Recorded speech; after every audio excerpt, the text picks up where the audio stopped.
This is the P-61, called the Black Widow. She's well named because she packs 4 caliber 50 machine guns and 4 20mm cannon. An obituary notice goes with each bite. Those twin engines will carry her fast enough to catch up with almost anything in the sky. And she's maneuverable, as a fighter should be. Very easy to handle. She stalls, takes off, and lands at low speeds. Getting checked out on her is a pleasure.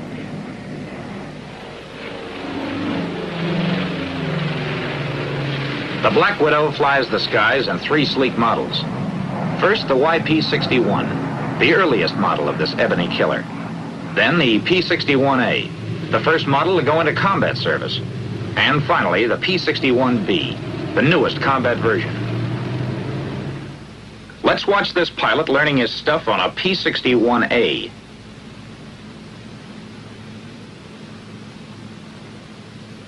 The first thing to do is familiarize yourself with the cockpit. Learn where all the controls and gauges are located. The TO for the airplane is a big help. Diagrams and photographs make it easy for you to get to know the ship. After a couple of hours of study, you are able to pick out the controls and gauges without the loss of a second. And with your eyes shut. That's important because you can't afford to waste time in this fast twin-engine job. And there's no co-pilot around to help you. You're going up for a ride, just to get the feel of the ship. But first you have to check the airplane, thoroughly. That's your best guarantee for living to a ripe old age.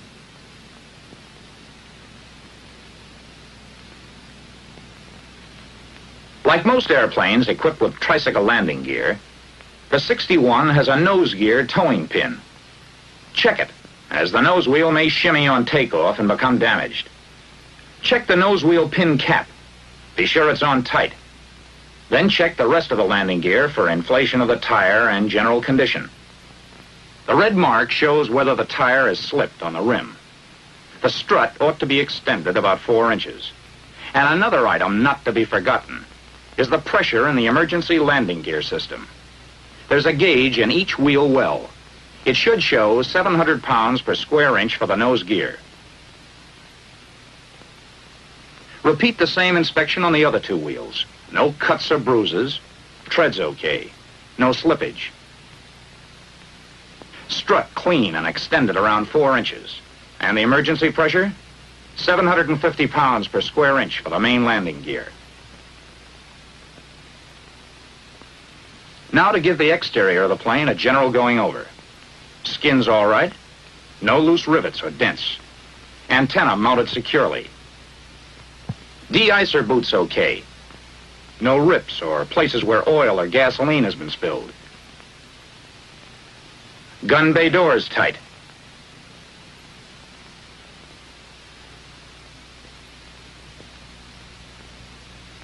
Control surfaces in good shape.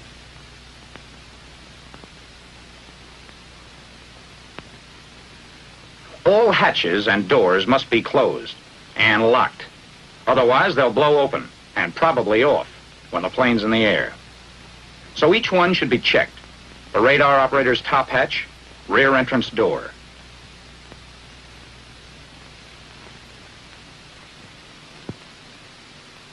Now you can get into the cockpit, but you have to climb right out again through the top hatch. Careful not to step on any plexiglass. There's one thing more to check outside the airplane. The gas tank filler caps.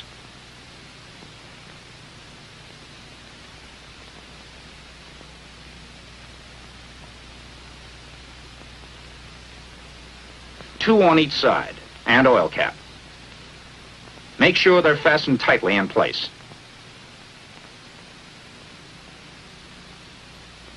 Here's an old story, but a wise one. Form 1A. Check and sign for red diagonals.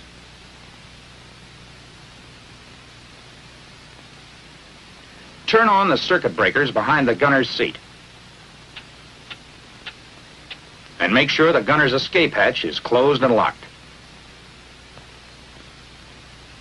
From now on, you are in command of the airplane. What would you do now?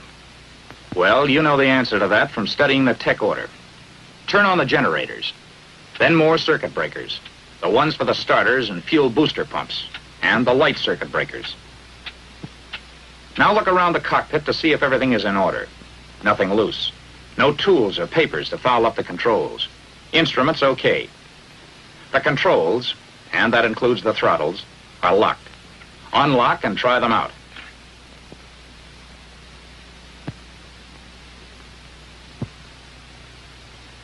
Operate the rudders, elevators.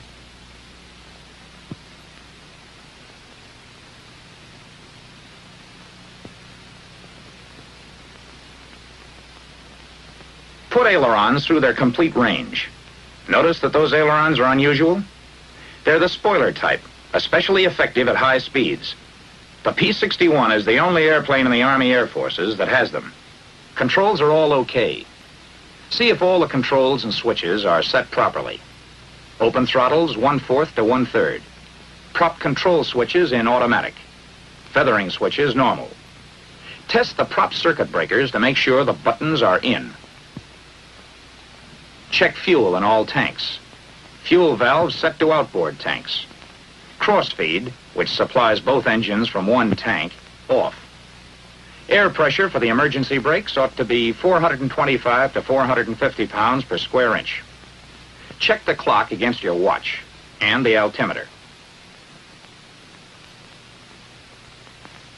Oxygen pressure 425 pounds per square inch. Oxygen regulator to auto mix on. Test the trim tabs. If they're in good working order, set them for takeoff. Now the instructor is ready to take over. While the ground crew pulls props through 12 blades, set the superchargers at neutral. And throttles 1/4 to 1/3 open. Adjust both mixture controls to idle cutoff. Props at full increase RPM. Check to see that the props are clear. Then turn on the battery switches. On the P-61A, there are 2 individual battery switches and a master battery switch. The master switch on the ignition unit is for ignition only. Turn booster pumps to low. Carburetor air cold. Oil shutters 1/3 open. Make sure all cowl flaps are open and the intercooler flaps closed. Automatic pilot oil pressure off. Make sure that the VHF switches are off. Check carburetor air filter. Turn on master ignition switch and the right switch to both. Energize the starter and then prime the engine in the last 5 seconds of energizing. Since a putt-putt is furnishing your power, you should energize for no longer than 10 seconds before flipping the switch to mesh. If you are using the battery, the maximum energizing period would be 20 seconds. Don't energize beyond those limits or you'll damage the starter. When the putt-putt is being used, only your main battery switch should be on. Turn on the other switches when the crew chief disconnects the putt-putt.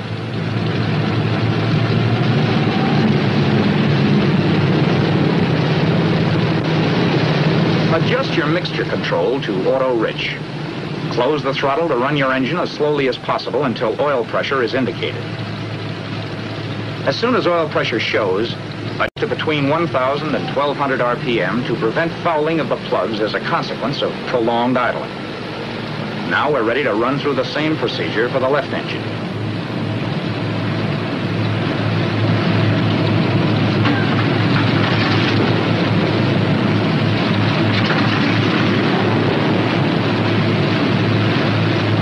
Throttle to between 600 and 700 RPM until the oil pressure gauges indicate a steady pressure. The cold oil pressure will go up to 150 or 200 pounds until the oil temperature gets to 40 or 50 degrees centigrade. Keep the prop governor in high RPM. Turn the fuel booster pumps off. Your fuel pressure should be between 15 and 17 pounds. When the oil temperature gets to about 40 degrees centigrade, open the oil cooler flaps about 1/3. Keep the engine cowl flaps open. Operate the cowl flaps and intercooler flaps, watching them from the window.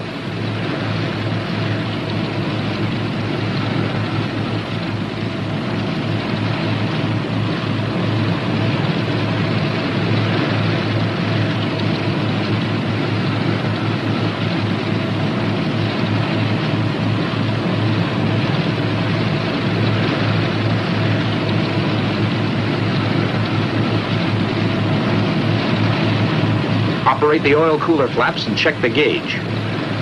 Check both hydraulic pressure gauges.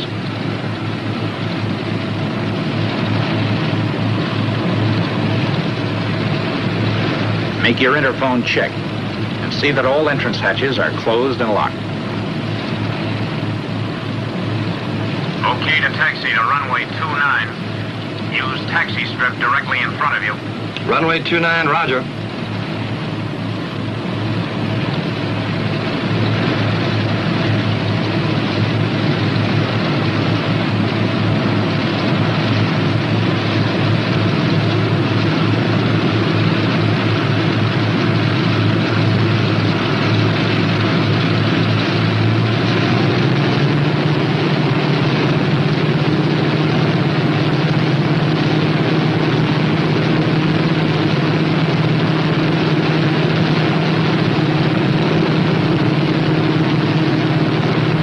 Brakes for taxiing as little as possible.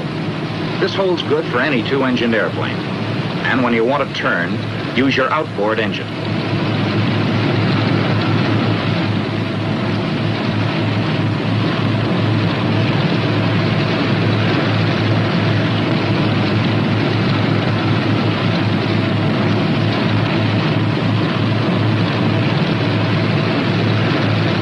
Always taxi with your flaps up. Set brakes and proceed to make check. Your oil pressure should be at normal, and cylinder head temperature must be over 100 degrees.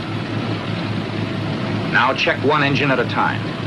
See that the prop is at high RPM, and put mixture control in auto rich. Open your throttle briefly to about 40 inches to clean the engine out. Then, reduce manifold pressure to 30 inches. RPM should be from 1950 to 2100. Check your ammeter. It ought to show charge. Next, turn off one magneto. Your loss of RPM should not exceed 100. Now make a quick check on the other mag. Running an engine at high manifold pressure on one mag may cause serious detonation. Next, test the prop circuit breakers. Pull the prop governor control lever back from its high RPM setting until it drops 200. Advance the prop control to the original setting.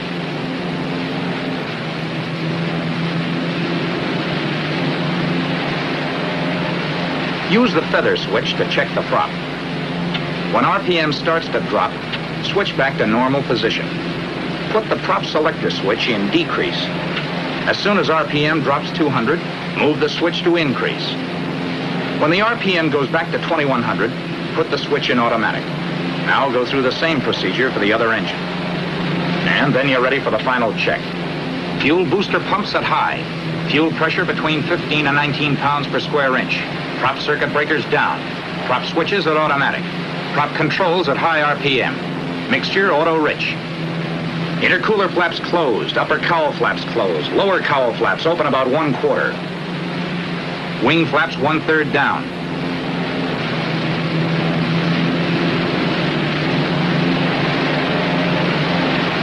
Gyro instruments uncaged.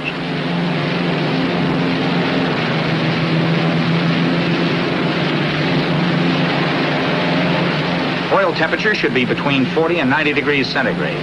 The oil pressure 75 to 90 pounds per square inch at 2,000 RPM. Cylinder heads between 120 to 205 degrees centigrade. Hydraulic and accumulator pressure 800 to 1,100 pounds per square inch. Now you're ready to scramble.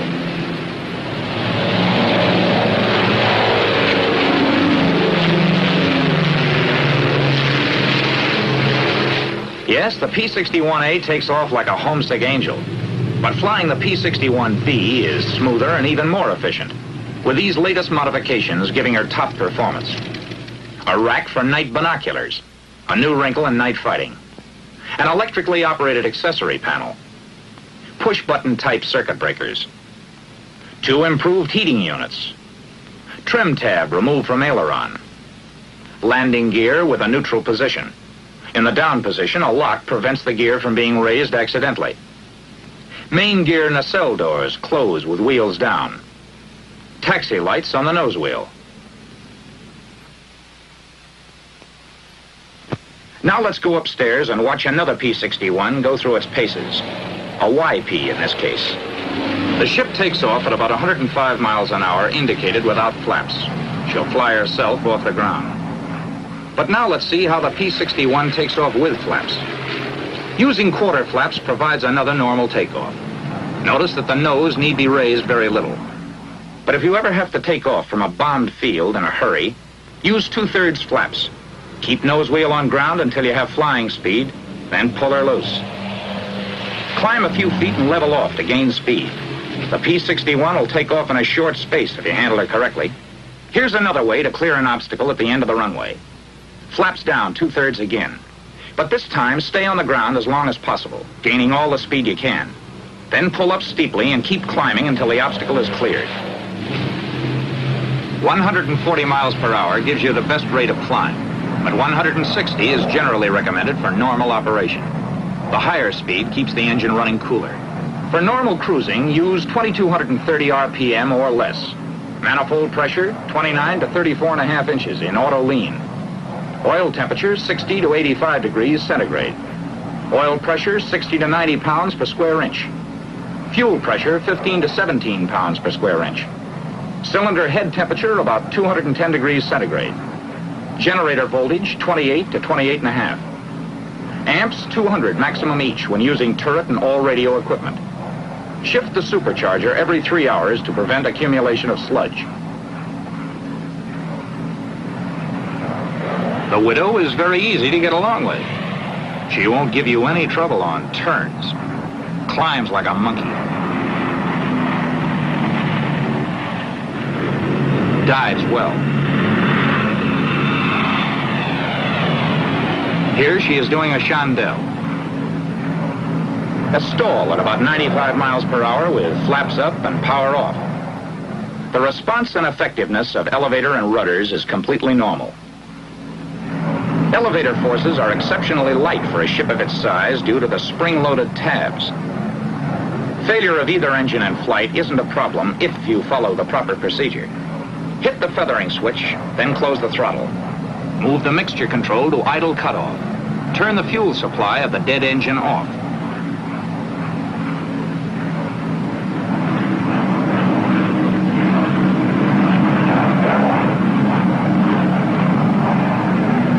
Snap the ignition switch off after the prop stops rotating. Put the live engine in auto rich. And trim your rudder tab.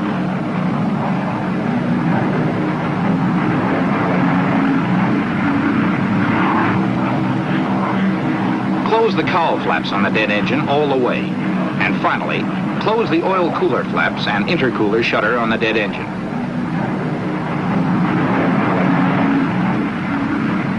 Even when stalled on one engine, the Black Widow isn't in trouble.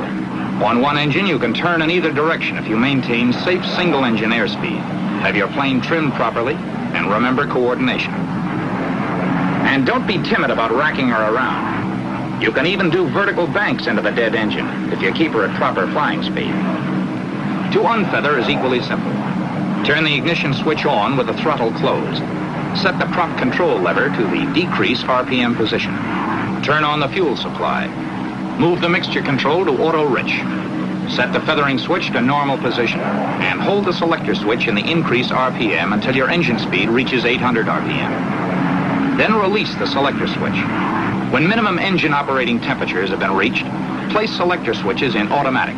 And finally, adjust mixture, throttle, and prop levers to the desired power and engine RPM and retrim the ship.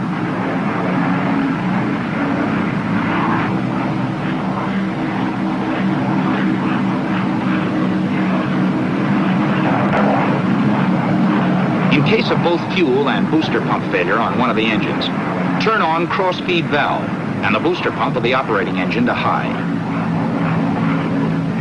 If, in an emergency, you need the absolute maximum performance, use the water injection, which is found on most P-61s. Just shove the throttles all the way open. That turns on the pumps. And then push the water injection switch. That sends the water into the engine. To use the autopilot, turn on the pressure valve. Pressure should be between 100 and 125 pounds per square inch. Trim the ship so it'll fly hands off.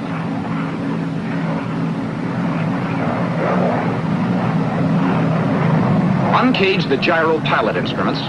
Line up the control indices.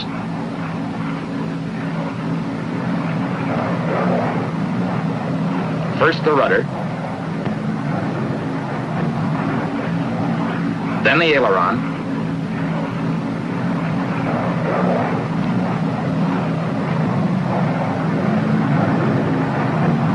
And last the elevator.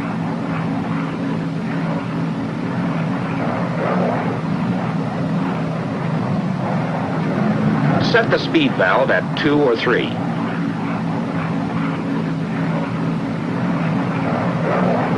Now turn on the autopilot.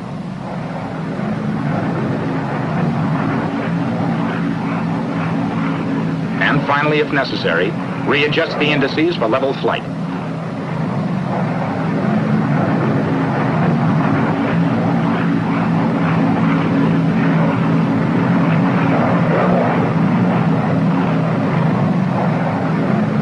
Well, I guess we've been up long enough.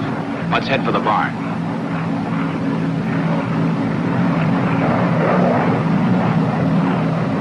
Turn the autopilot and cockpit heaters off. Check to see that de-icer and anti-icer are off. Turret stowed. Fuel tube fullest tank. Cross feed valve off. Mixture auto rich. Fuel booster pumps high.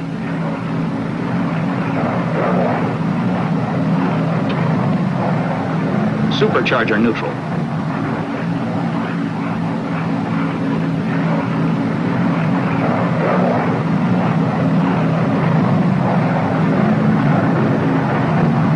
When airspeed drops below 175, lower gear and check it.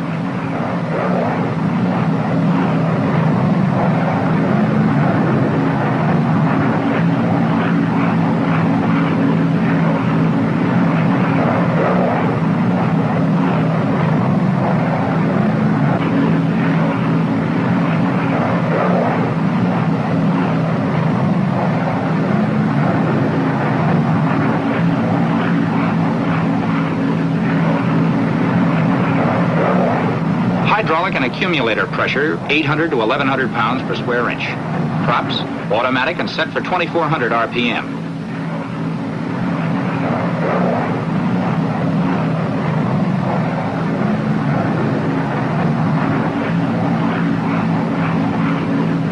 And lower your flaps.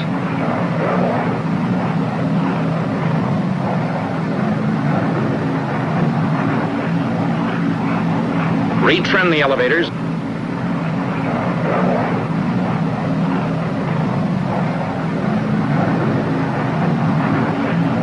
Check brake pressure with your toe.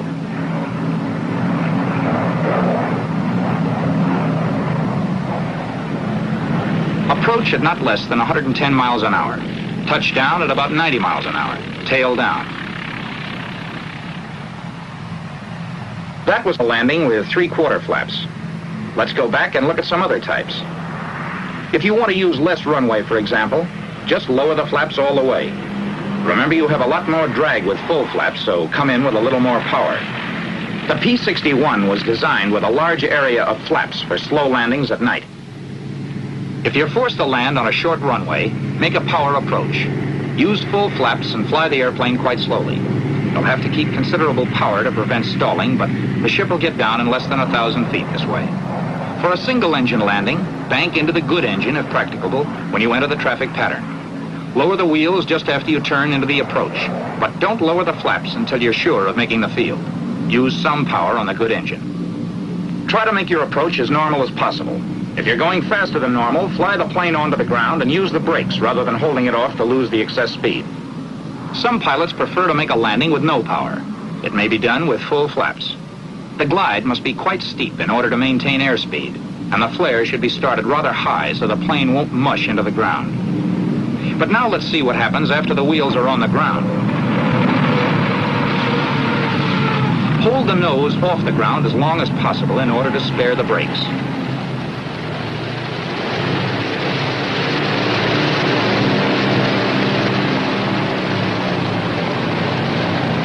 After you complete the landing run and come to a stop, be sure the cowl flaps are open and raise the wing flaps.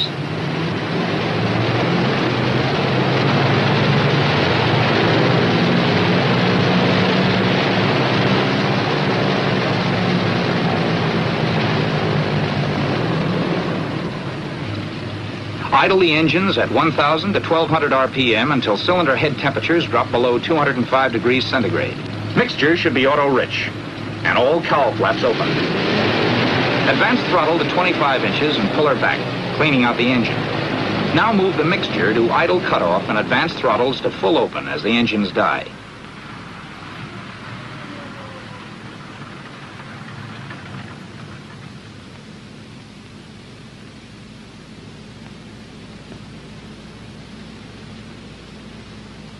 Turn off all switches.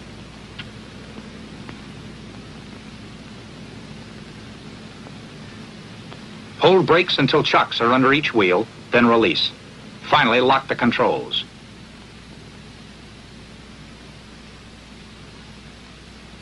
Well, that ends your first lesson in learning how to fly the Black Widow. You have a long way yet to go, but it's usually a case of love at first flight. She's that kind of an airplane.